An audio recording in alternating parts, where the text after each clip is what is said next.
Bienvenidos nuevamente a este diálogo, repaso, cuestionamiento de la lección de escuela sabática.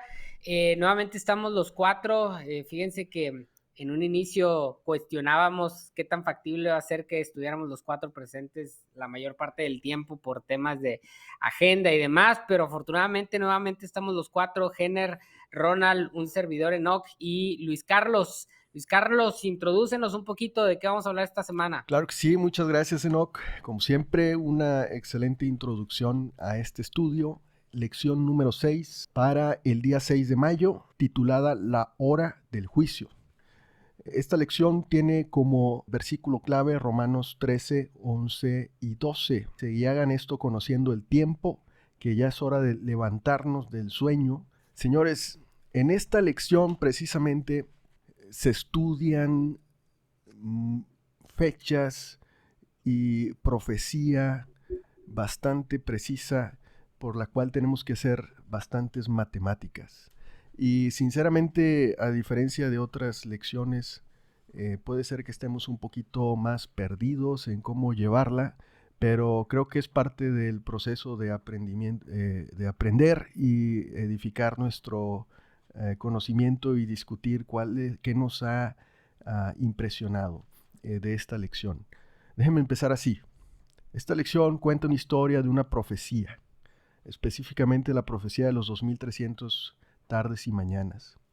Daniel, la historia empieza en Daniel. Daniel, un profeta del Antiguo Testamento que tuvo una visión. Y en esta visión Daniel no la entendía, tanto así que dice que cayó enfermo porque no entendía la visión que tuvo que el ángel le había dado. Y entonces había algo que Daniel vio en esa visión. Dice que había un poder político religioso que decía que distorsionaba la verdad acerca de Jesús en Daniel 8:12. Dice que echa por tierra la verdad. Y entonces Daniel se pregunta, ¿hasta cuándo será eso? ¿Por qué hace eso? ¿Hasta cuándo? ¿Cuánto tiempo triunfaría el error? ¿Cuánto tiempo reinaría el mal? ¿Cuándo sería restaurada la verdad? Que esta eh, poder estaba distorsionando. Y entonces el ángel le contesta a Daniel, le dice hasta 2300 días, tardes y mañanas, entonces el santuario será purificado. Esa es la historia. Esa es la historia de la lección de esta semana. Entender esa profecía. A ver, señores, ¿qué opinan? Déjate ir No, como hilo pues, de media, ¿no? no, Bueno, yo creo que, empiezo. Bueno, dale, Ronald, dale. digo, no, yo iba a decir que yo me siento peor que Daniel en ese momento, que igual no le entiendo, pero nada, hombre. Pero lo que platicábamos hace rato antes de entrarle aquí, para mí este aspecto acerca de la historia, lo que me llama mucho la atención es la cronología del tiempo que fue escrito y de lo que pasó posteriormente. O sea, me da mucha validez a la bibliografía de la Biblia. Es lo que puedo comentar ahorita. Voy a comentar de algo que pasó cuando yo tenía 17 años, que creo que fue uno de los grandes quiebres que yo tengo con la iglesia adventista. Eh, Estaba en Estados Unidos, andaba jalando previo a regresar para estudiar a la universidad, y recuerdo que rentaba un cuarto con el primer anciano de una iglesia adventista en un departamento y un par de personas que eran de una iglesia que se conoce como apostólica. Y recuerdo en algún momento, vengo de una familia adventista de toda la vida, con un papá que le gustan mucho esto de las profecías y los números y demás. Siempre había yo pues visto un enfoque de las profecías, y recuerdo perfectamente una tarde en donde, dialogando el primer anciano adventista con los apostólicos le mostraron otra forma de interpretar las profecías que igual cuadraban desde su propio enfoque y desde su propia narrativa. Recuerdo que en ese momento pues me di cuenta que no hay una sola forma de interpretar las escrituras y estos elementos simbólicos que existen en Daniel y en Apocalipsis. Eh, que si bien es cierto que parece que todo cuadra en la visión adventista, pues también todo cuadra en otras visiones. Eh, y cuadran muy en función de que cuando uno quiere que algo cuadre, pues lo hace cuadrar. Particularmente, yo no metería las manos al fuego por esta precisión matemática que trata de presumir la lección. Hay muchos elementos por donde se puede falsear esto que están planteando. No creo que la fe sea un tema de números, incluso, y con todo respeto para las personas que lo ven distinto, ¿no? Todos estos elementos de decir es que Daniel predijo lo que iba a pasar después con reinos, con cosas que él todavía no veía, recordar simplemente que los textos, bueno, que no hay textos directos de evidencia escritos por Daniel y que las referencias de donde sacan lo escrito por Daniel fueron desarrolladas y encontradas después de que sucedieron este tema de todos los reinos. Entender también que el texto bíblico todo fue construido por un poder papal que en su momento tenía intenciones manchadas fuertemente por situaciones políticas y económicas, por lo que para mí el tema de tratar de fundamentar a modo moderno, científico, el tema de tratar de justificar o de validar la Biblia con estos métodos se cae, ¿no? O sea, créanme, si fuera tan claro, pues todas las personas lo aceptarían, ¿no? O sea, si no se acepta es porque existen distintas variantes. Con esto no estoy diciendo que no puedan creer, es decir, se tiene que creer, estamos hablando de que esto es un área en donde la fe es indispensable, pero yo no creo ni estoy de acuerdo con las interpretaciones como están plasmadas. Más allá de lo que les acabo de decir, dos comentarios rápidos. Número uno, lo he dicho en otros momentos, ¿no? La urgencia del fin, ¿para quién es? Si a lo largo de la historia de la humanidad cada persona que muere se acaba su tiempo de gracia, por así decirlo, o sea, ¿cuál es el afán de tratar de establecer fechas o establecer ciertos elementos que de alguna manera generen un sentido de urgencia? El sentido de urgencia ha estado siempre y para muestra un botón, el versículo que se utiliza para la lección de esta semana es de Romanos, es decir, lo escribió Pablo hace prácticamente 2000 años y dice, nuestra salvación está más cerca que cuando creímos. Es hora de levantarnos del sueño. Hace 2000 años dijeron eso. Dice, la noche está muy avanzada y el día casi ha llegado. Desechemos las obras de las tinieblas y vistámonos de las armas de luz. No estoy diciendo que no nos desechemos de las obras de las tinieblas y que nos vistamos de las armas de la luz, pero esto fue escrito hace 2000 años y es tan válido hace 2000 años como ahora, independientemente de cualquier tema de profecía. Con esto prácticamente yo digo todo lo que tenía que decir. Abro ahí por si hay algunos comentarios y si acaso al final puedo extender algo más, pero sinceramente para mí este tema a veces en vez de ayudar termina simplemente por confundir o por dar elementos para que en algún momento la gente se decepcione de las o de que se le empuje a cierta racionalización de cosas que tendrían que estar más allá de la razón y que tendrían que estar fundamentadas no en la urgencia de algún tipo de fin, sino en el amor que Dios tiene para con nosotros y que nosotros deberíamos de tener para con los demás. Jenner, ¿no has hablado? Yo quisiera contextualizar esto.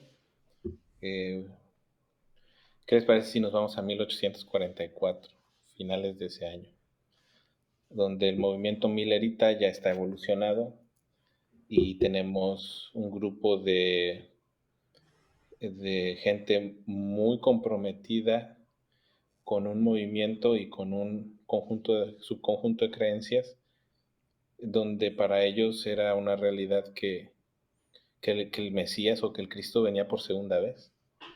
Al grado que quienes eran agricultores dejaron sus cosechas ahí, la inversión de todo un año, con lo que iban a vivir y subsistir para el siguiente año. De, dejaron sus cosas ahí tiradas, pues ya venía el Mesías, pues ya vámonos, compas, ¿no? Imagínense el grado de decepción o el grado de sentimiento de, pues no sé ni cómo, de traición, decepción, chasco, mal sabor de boca, el impacto emocional y en el día a día que eso tuvo. Pues spoiler alert, pues el Mesías no vino, aquí, enos aquí, ¿no? Y desde el punto de vista anímico, creo que esta necesidad imperante, casi como buscar el aire cuando nos ahogamos, de poder encontrar de dónde agarrarnos, porque nuestras creencias nos fallaron, o lo que creíamos no era como lo creíamos. Yo coincido con Enoch en el tema de que creo que debemos ser muy respetuosos, porque así como para aquellos que pasaron ese gran chasco en 1844, estos estudios y esta racionalización pudo haber sido de una manera o de cierta forma una herramienta terapéutica o una herramienta de confrontación o de una estrategia de resiliencia para encontrar significado en lo que seguía, porque para ellos su existencia se acababa en esos momentos y, o sea, ya no había nada más planeado en este mundo. Entonces, ¿cómo hacer para ahora empezar a planear y reconstruir lo que consideramos que no iba a existir? Y creo que hay que ser muy respetuoso a esos caminos. Pero también creo que no sé qué tanto nos puede aportar la racionalización de ciertas cosas, y aquí sí lo digo sinceramente, no lo sé, de ciertos temas que son muy intrínsecos al adventismo. De ahí venimos, de muchos de estos temas, son los temas insignias del adventismo, pero terminan por ser difíciles de entender o escabrosos.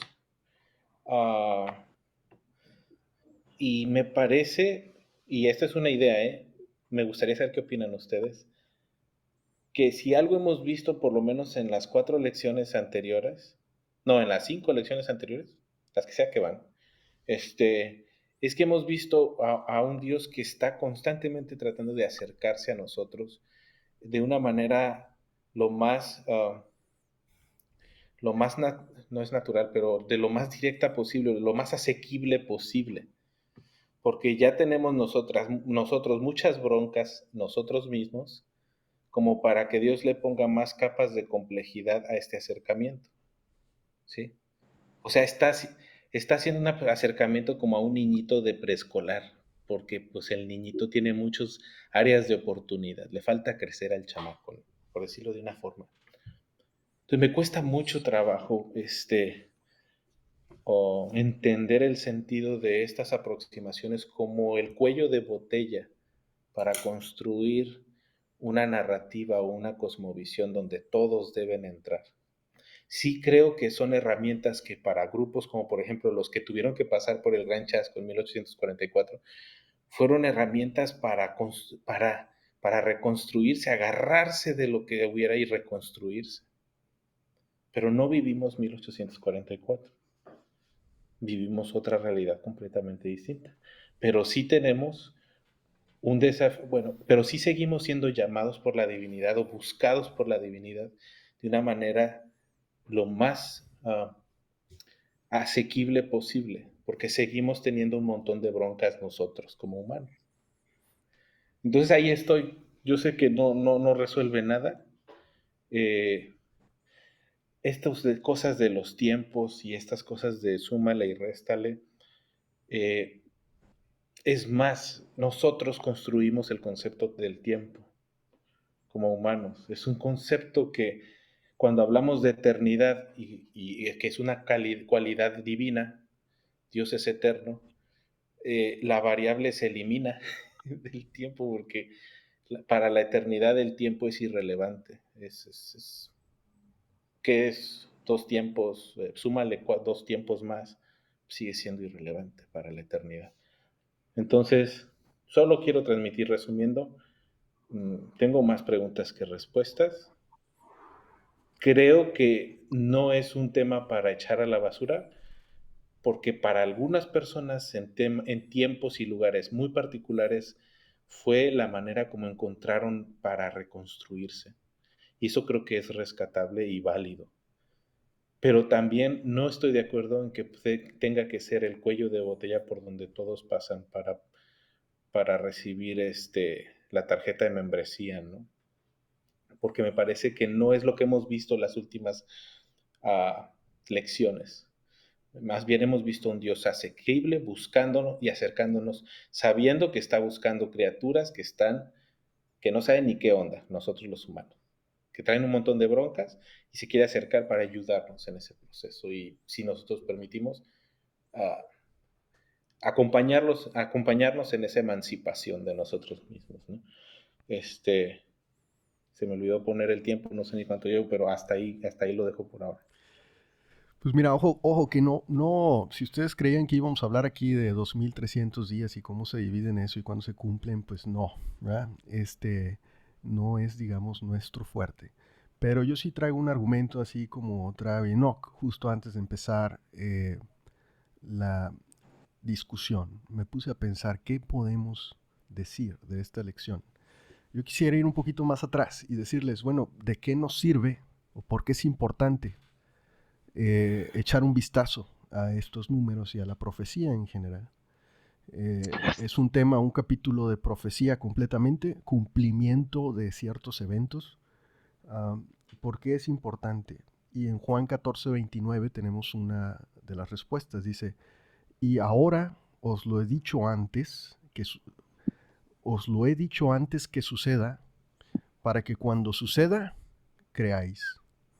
Entonces es importante porque al decirlo antes de que suceda, cuando llegue el evento, lo dijo y entonces crees en lo que dijo. No sé qué les parece esa aproximación. Nada más una pregunta. ¿Qué ha dicho o qué dijo Jesús que se haya cumplido a términos proféticos?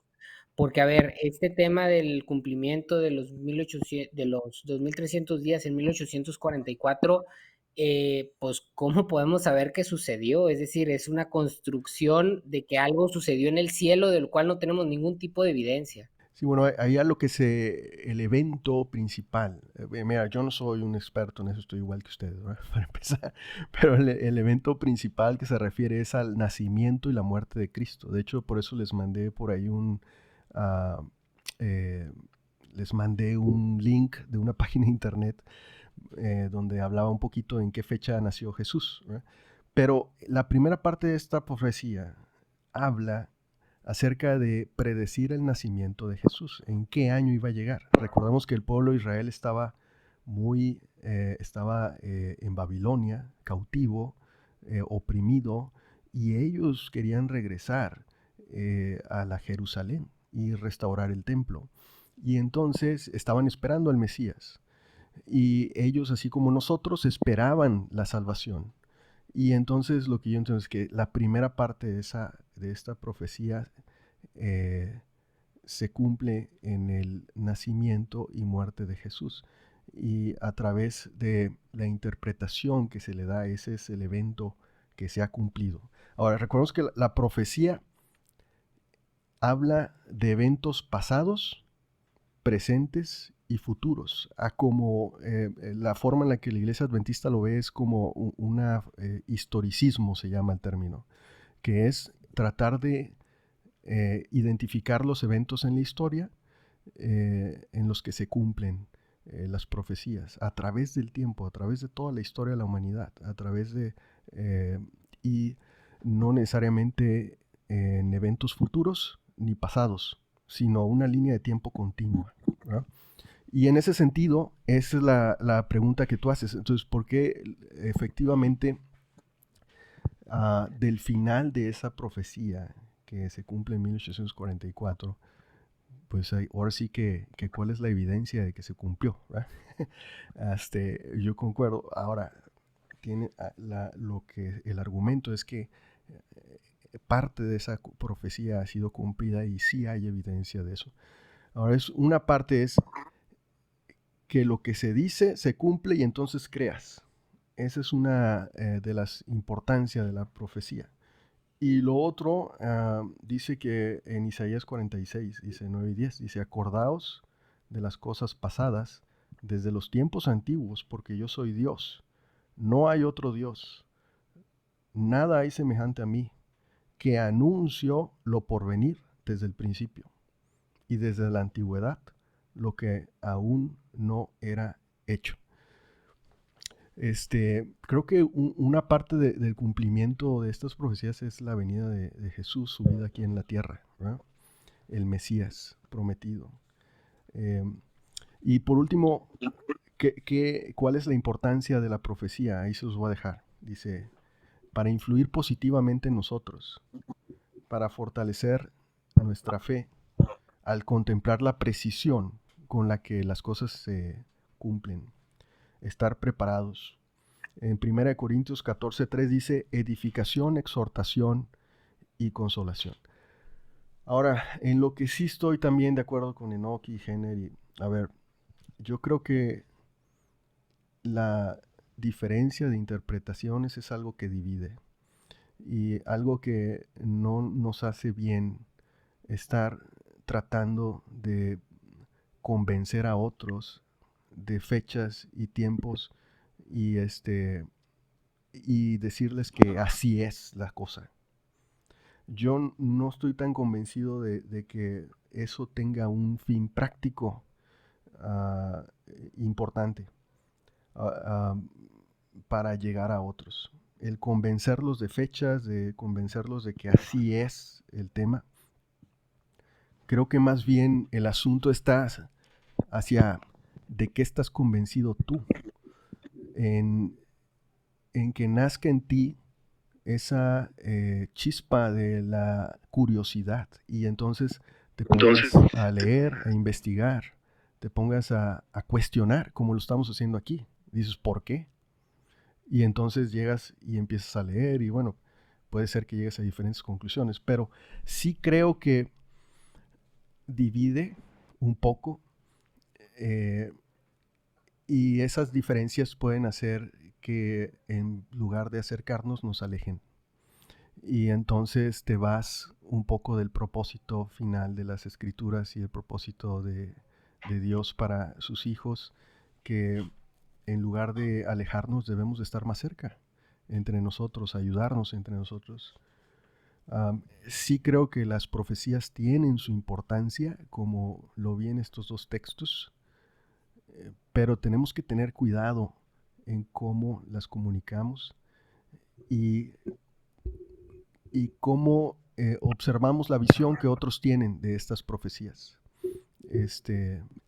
Hay que tener respeto ante todo y no esperar que, yo diría, no enfocar mis esfuerzos en convencer al otro de algo, sino darle testimonio de algo.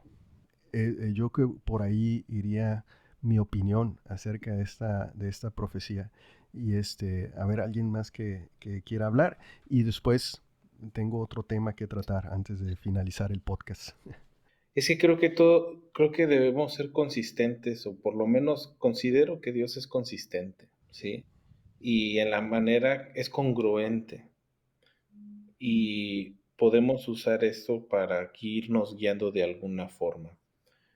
Y, por ejemplo, un comentario puntual con respecto a lo que planteaste del historicismo. Sí, pero sí sabes que la historia es la historia de los que ganaron sobre a los que aplastaron. Y bueno, sí sabemos, no es nomás para lo que Luis dijo, sino la historia está escrita por los que ganaron. Y eso significa que hay un montón de otras versiones de la historia que ya no nos llegaron, que no se escribió porque pues los aplastaron o porque no tenían el poder en ese momento, ¿no? Y eso puede construir un montón de caminos alternos que sí sucedieron, pero que no están en la narrativa oficial o en la narrativa preponderante más que oficial. ¿Por qué? Porque la narrativa que prevalece es la narrativa del que gana sobre el que es derrotado, ¿no? Entiendas eso como sea, ¿no? Este, puede ser una derrota por fuerza, una derrota cultural, puede ser una implantación de poder, aún a través de religiones, como nos pasó a nosotros cuando nos conquistaron los españoles.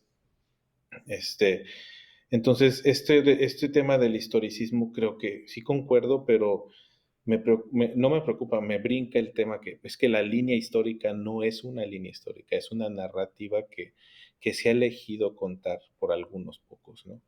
En el momento que han tenido el poder para hacerlo. Y eso es algo muy humano. No voy a entrar a ver si es bueno o malo, es algo muy humano, así somos. Este, implementamos la historia que nosotros queremos si estamos en la posición de poder. Y puede ser que desde esa perspectiva entonces tenemos interpretaciones proféticas sustentadas en la narrativa de poder.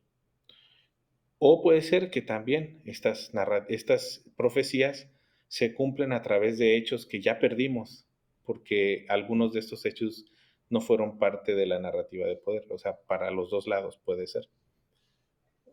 Lo que nos Co- lleva a... Ajá. Completamente de acuerdo, completamente de acuerdo. Sin embargo, ¿qué hay acerca de que la Biblia es un libro diferente? En- en- La consideración o como le dices tú, Jenner, el construir desde que la Biblia es un libro inspirado, no es un libro escrito obviamente fue escrito por muchas personas de diferentes clases sociales, conocimiento, inteligencia, al final todos inspirados. Y segundo, que la Biblia o pensar en que Dios tenía el control de lo que quería decir a través de ese mensaje.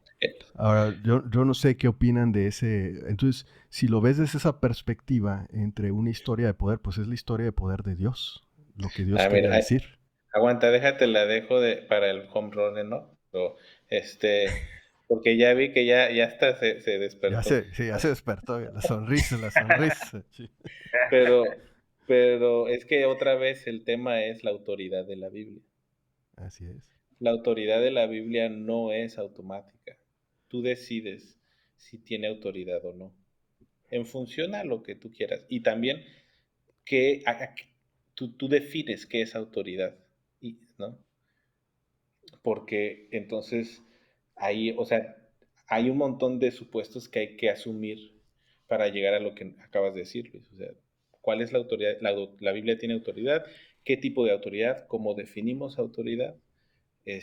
Por ejemplo, estas cosas lo que nos compartiste en la tarde, pues algunos evangelios se escribieron mucho tiempo después que Jesús murió.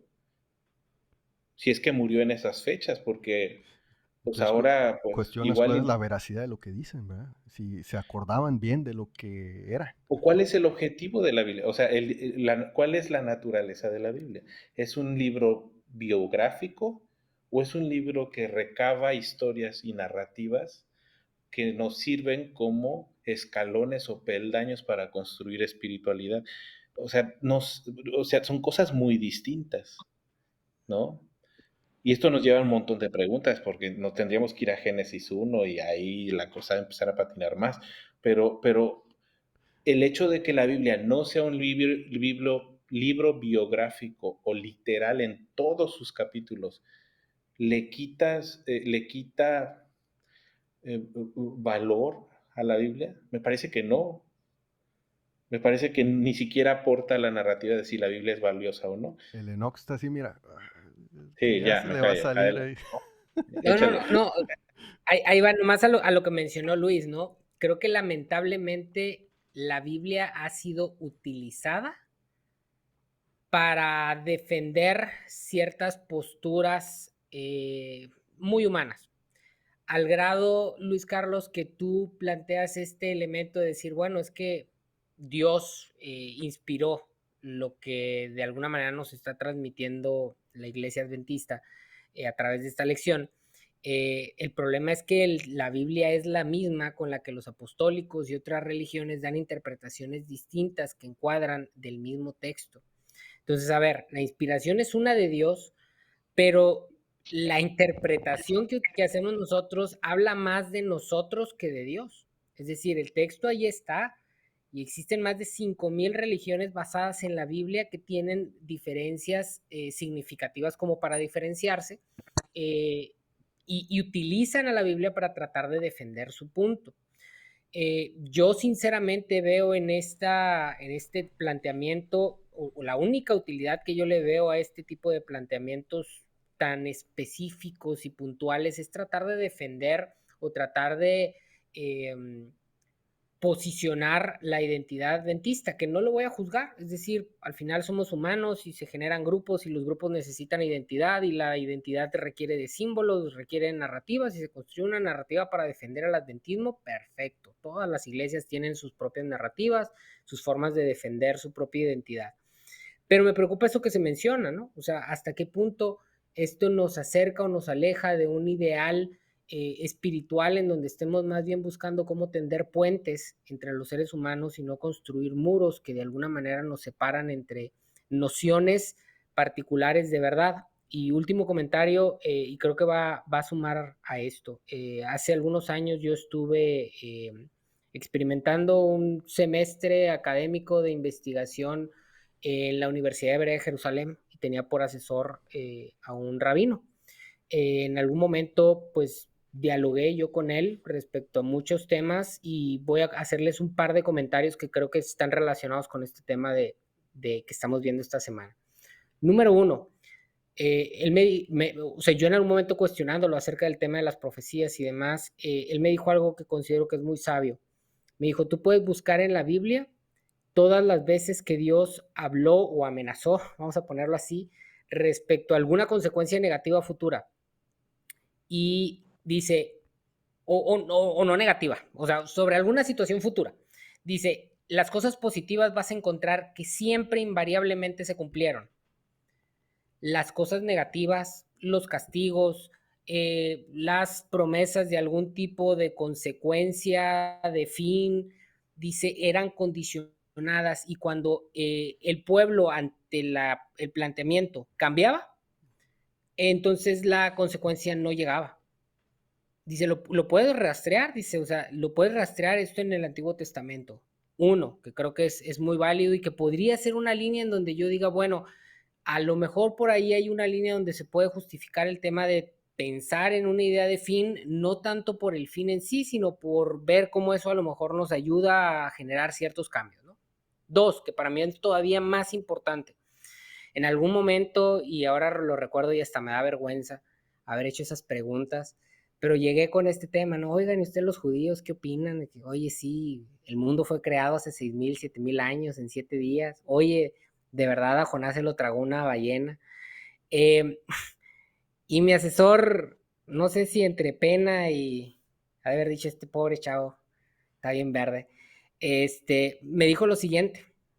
Dice, a ustedes se les olvida que la Biblia fue escrita en un contexto muy distinto al que nosotros lo leemos.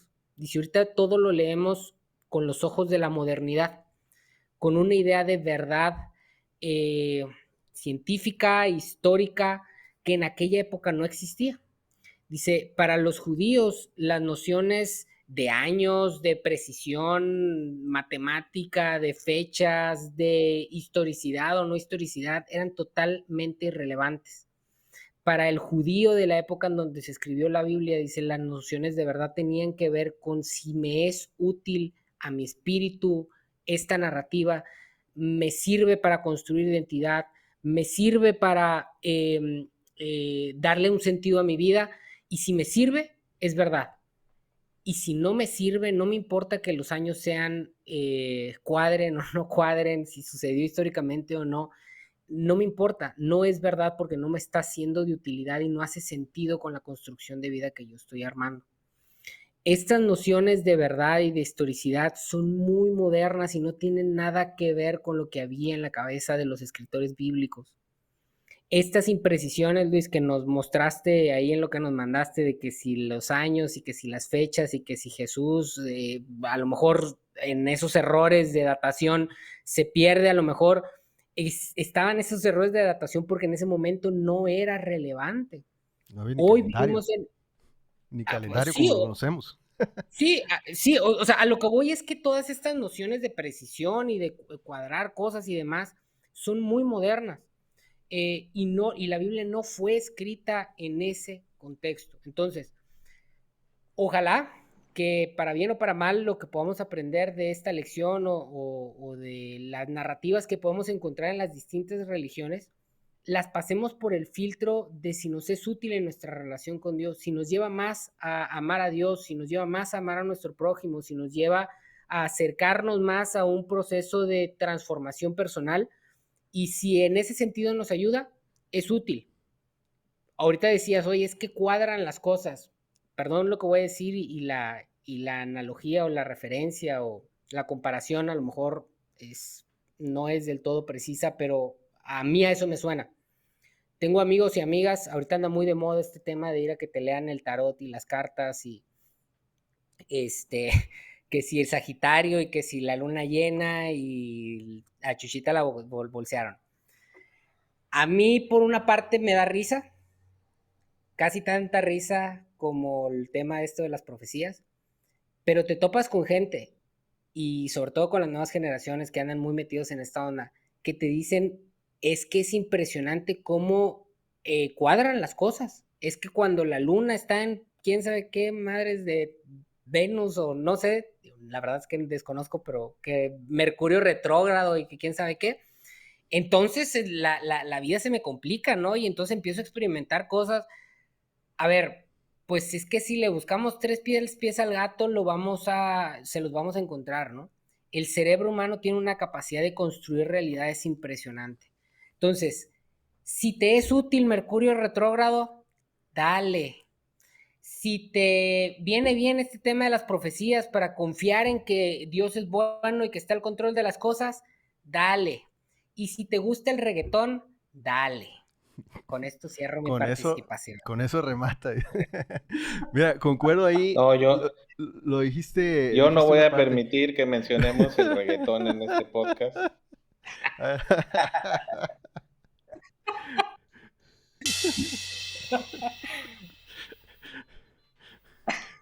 Oye, no, a ver, Enoch, Somos millennials.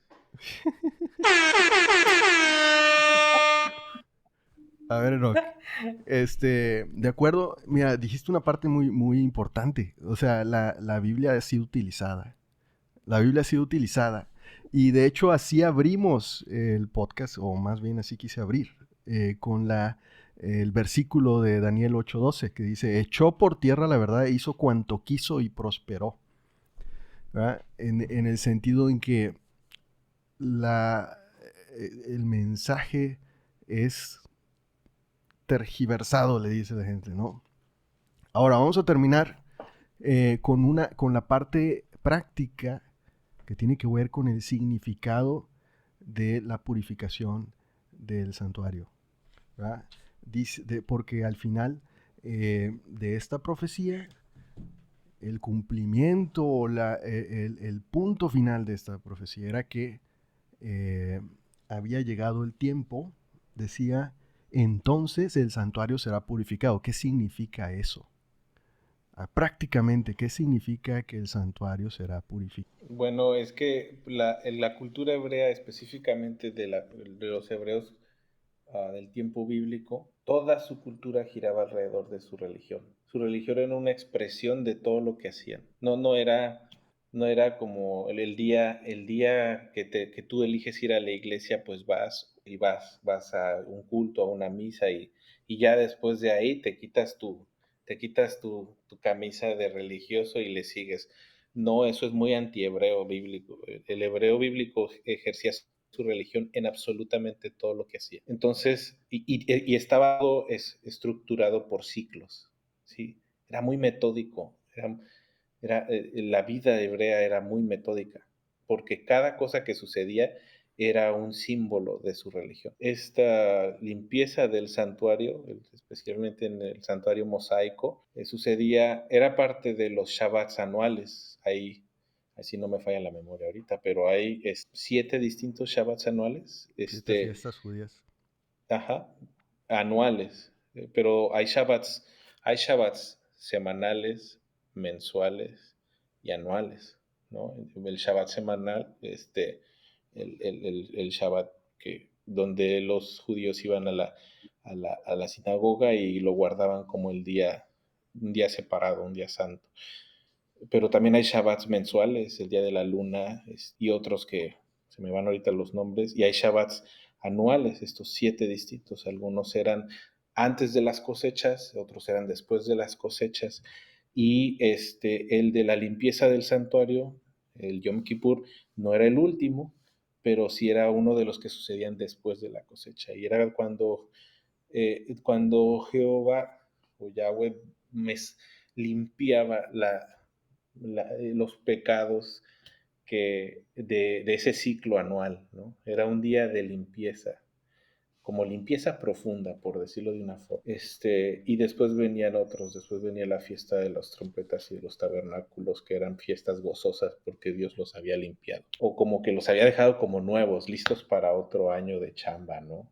De enlodarse. El mensaje es una limpieza profunda a sus hogares, una limpieza profunda a sus relaciones, una limpieza profunda a ellos como personas y una limpieza profunda a sus negocios, ¿no? Todas las capas de su vida.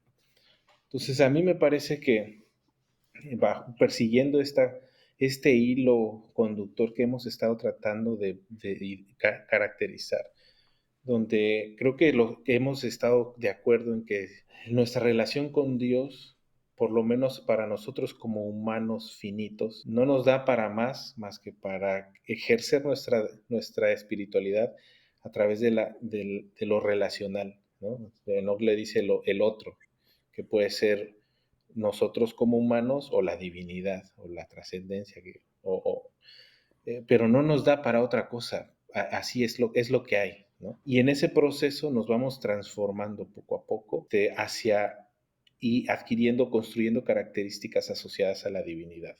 La construcción del amor, la honestidad, etcétera, etcétera.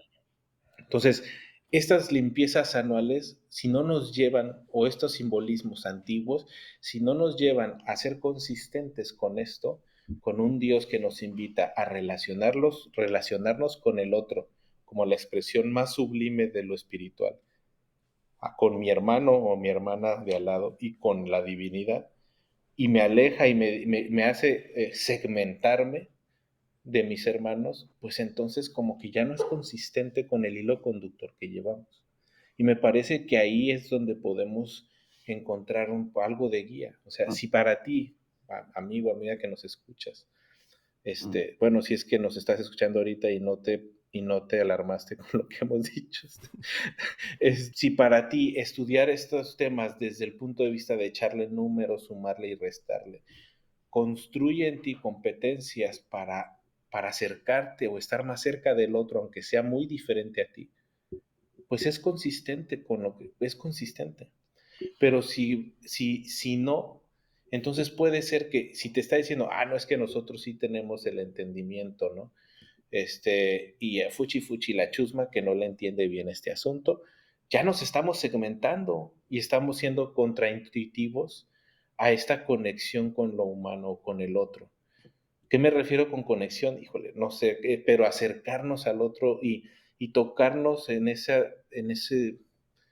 O sea, para mí conectarme con el otro es este podcast con ustedes. Estamos conectando de alguna forma, ¿no? Hay que encontrar cómo conectar con nosotros, que son distintos a nosotros, especialmente los que son muy distintos a nosotros, ¿no? Porque es muy fácil coincidir con los que somos iguales y segmentarnos. Entonces, yo propondría eso, o sea, si este estudio de las profecías como resultado te genera una actitud de conexión con los demás, especialmente los más distintos a ti, pues está cumpliendo el objetivo. Pero si genera, te hace más sectario, pues posiblemente no lo está cumpliendo. No sé qué opinan. Mira, yo voy a complementar lo que tú has dicho para que entonces Ronald y Enoch, sé que esta parte de Enoch también nos va a ayudar, porque eh, así como esta purificación del santuario, lo que nos dice la Biblia era que un momento en que los judíos afligían sus almas. Dice que ah, era un momento en el que debían de hacer confesión y arrepentimiento.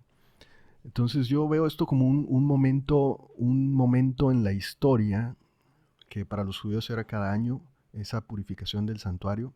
Para nosotros es ahora, es justamente ese sentido de mensaje de que es ahora la purificación del santuario.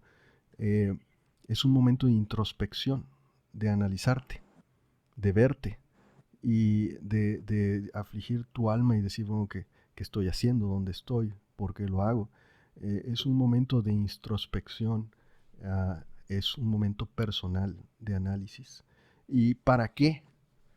Eh, ¿Qué significa para nosotros? Y es la última frase que les voy a decir porque esta parte de introspección y análisis personal, a Enoch lo ha analizado mucho en sus viajes allá en el Tíbet y en Nepal.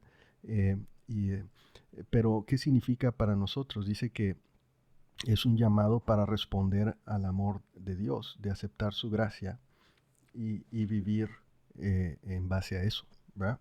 Entonces, este momento eh, de purificación del santuario no es como que ir a barrer el templo, ¿verdad? Es barrerte tú, ¿verdad? A ti, tú internamente, ¿verdad? Y ojo, que esto viene con un juicio, es ahí donde lo liga al juicio.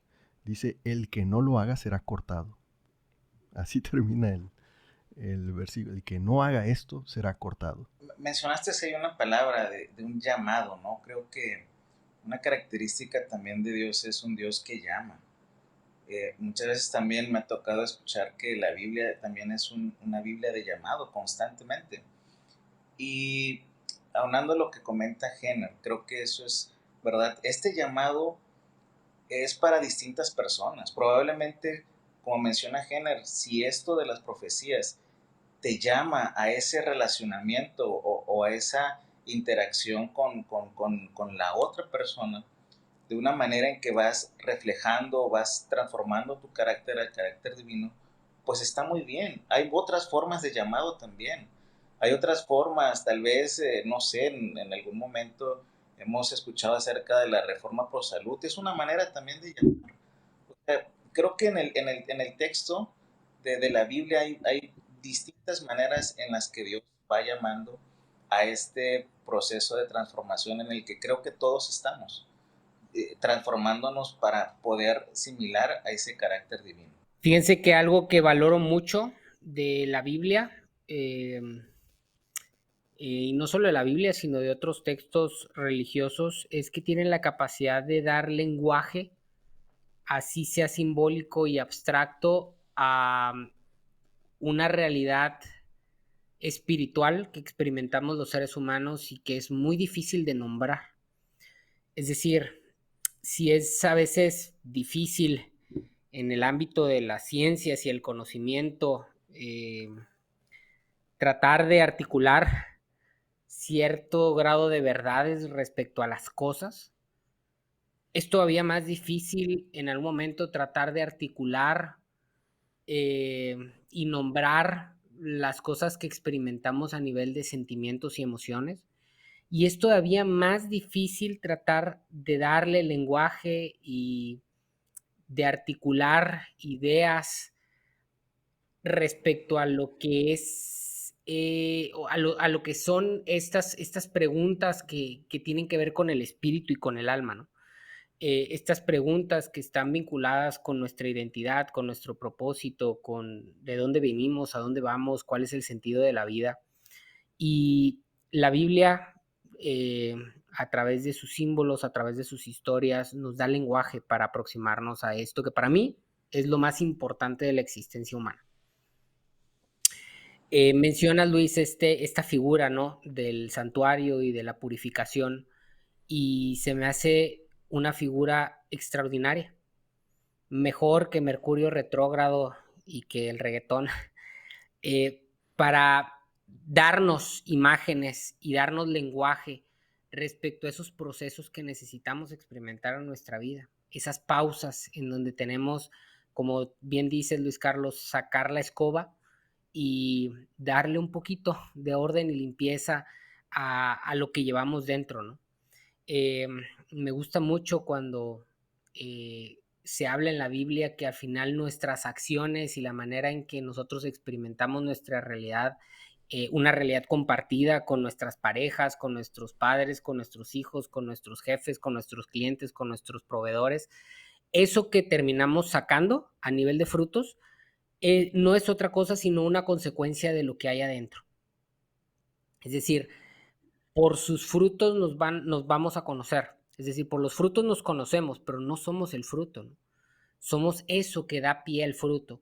Y eso que está adentro, y ahí sí, con todo gusto pongo las manos al fuego de que la Biblia es un libro exquisito y, interesante y profundo e inteligente para poder hacer ese trabajo interno, para poder sacar esa escoba a nivel de purificación, a nivel de lo que le quieras llamar, a nivel de juicio, a nivel de lo que quieras generar para tratar de establecer ciertos ideales, cierto lenguaje, ciertas herramientas con las que nosotros podemos desde adentro hacer cambios que terminan por manifestarse hacia afuera en lo que nos decía Jenner, ¿no? En esa manifestación concreta y puntual de la manera en que nos estamos vinculando con el otro, con Dios, con los seres humanos, con el mundo, con el medio ambiente.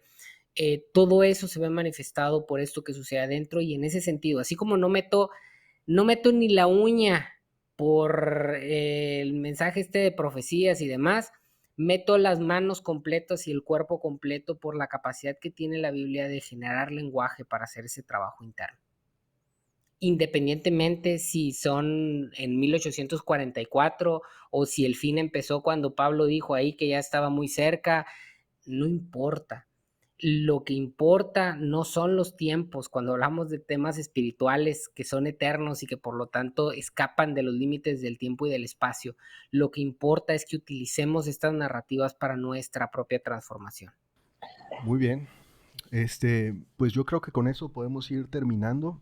Creo que hemos expresado cada uno nuestras ideas, nuestros pensamientos, que creo que es el propósito del podcast, más que hacer un repaso de las fechas y me está rugiendo un poco el estómago. Espero que no lo escuchen en el micrófono. Pero es una más que no lo habíamos escuchado, ¿no? Hasta que lo dijiste. Sí, es un repaso nada más, de nuestras ideas y de cómo impacta el mensaje que estudiamos en nuestras vidas y cómo podemos aplicarlo. Y creo que cada uno de nosotros está creciendo, no somos perfectos y tenemos diferencias, pero estamos en la búsqueda de encontrar respuestas a los cuestionamientos que tenemos en nuestra vida, ¿verdad? Y espero que así mismo ustedes lo hagan y pues nos sigan escuchando por aquí si no los aburrimos. Gracias por su acompañarnos y nos vemos en la siguiente.